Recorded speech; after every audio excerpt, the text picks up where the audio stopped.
Perkenalkan, nama saya Andri Hadida Putra. Saya Anjali Oktavia Hendriani. Saya Islam Syamastanikum.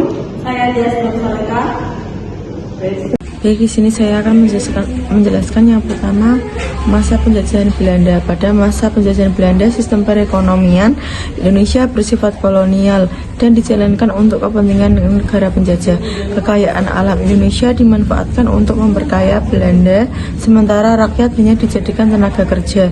Pada awalnya, kegiatan ekonomi dikuasai oleh perusahaan dagang Belanda, yaitu VOC yang monopoli perdagangan rempah-rempah. Setelah VOC bangkrut, Belanda menerapkan sistem tanam paksa pada tahun 1830 yang mewajibkan rakyat menanam tanaman ekspor seperti kopi, tebu, dan nila untuk diserahkan kepada pemerintahan Belanda.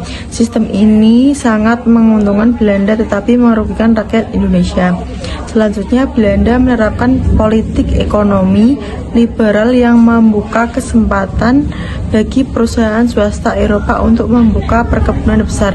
Pada awalnya abad ke-20, Belanda juga menerapkan politik etis, namun kebijakan ini tetap lebih menguntungkan pihak Belanda. Masa Orde Lama dari tahun 1945 sampai 1966.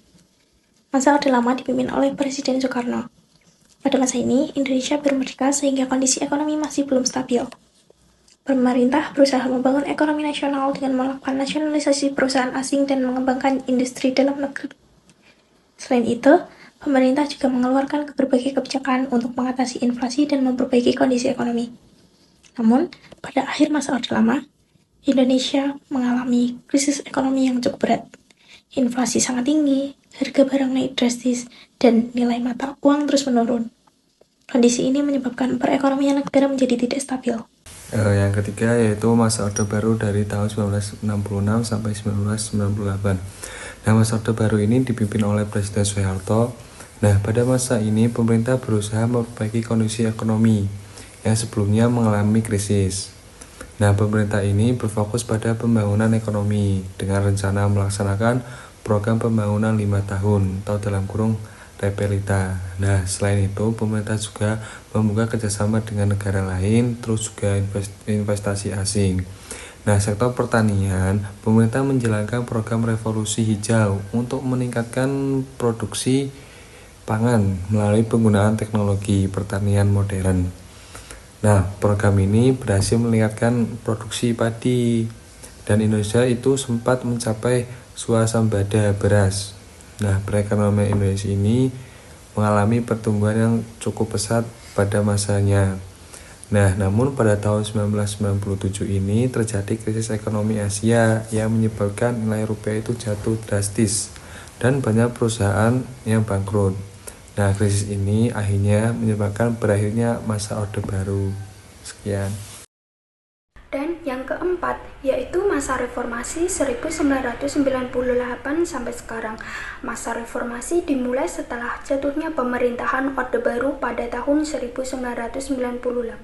Pada masa ini, Indonesia melakukan berbagai perubahan dalam sistem politik dan ekonomi, seperti memperkuat demokrasi, memperbaiki sistem pemerintahan, serta meningkatkan transparansi dalam pengelolaan negara.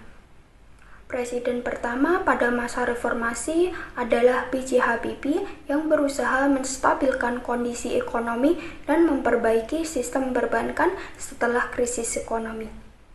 Pemerintahan kemudian dilanjutkan oleh Abdurrahman Wahid dan Megawati Soekarno Putri yang berupaya memulihkan perekonomian dan meningkatkan investasi.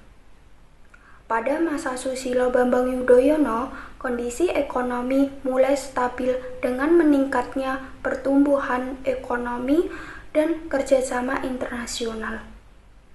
Selanjutnya, pada masa Joko Widodo, pemerintahan fokus pada pembangunan infrastruktur seperti jalan tol, pelabuhan, bandara, dan kereta api untuk mendorong pertumbuhan ekonomi dan pemerataan pembangunan di berbagai daerah. Saat ini, pada masa pemerintahan Prabowo Subianto, pemerintah melanjutkan pembangunan ekonomi dengan fokus pada ketahanan pangan, penguatan industri nasional, peningkatan kualitas sumber daya manusia, serta peningkatan kesejahteraan masyarakat.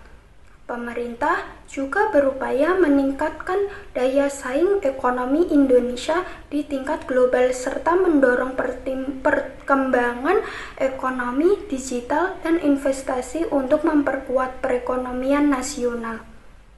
Sekian penjelasan dari